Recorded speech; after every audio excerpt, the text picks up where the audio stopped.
Behind us, what you see is the Pandemic Response Unit. This is going to be a regional field hospital available to us in the future should a second wave of COVID occur. Well, actually, we're trying to make the unit as flexible as possible. It's about 72 beds, a little over 8,000 square feet, and what we're trying to do is design something that's flexible. It'll likely be a medical patient. Some could be COVID positive, others could be alternate level of care. What we need is the flexibility depending on how the virus returns and what our needs are. Well, what it's going to look like would be really a state-of-the-art field hospital, meaning that every patient bed will have modular walls, there's oxygen, suction, an overhead bedside table, and enough privacy for patients to be able to stay at a distance from the other patients. But obviously it's fairly cramped quarters because it is a field hospital versus a traditional hospital.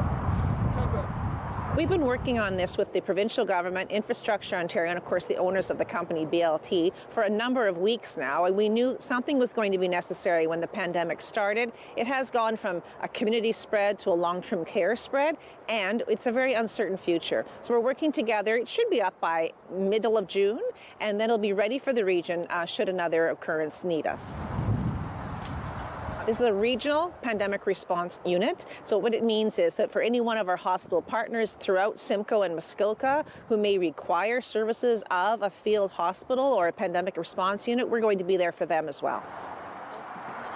Well, the extra 70 beds, that's why we're taking our time now to plan for it. Clearly, at this moment, we have significant capacity within our organization because we ramped down. But as we begin to ramp up our scheduled procedures, surgical procedures, for example, we're going to be potentially in a future situation where we're going to need these 70 beds.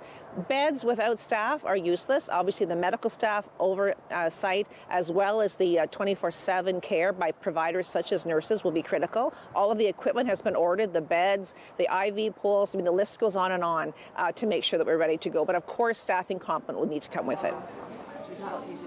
We were able to sign the contract over last weekend.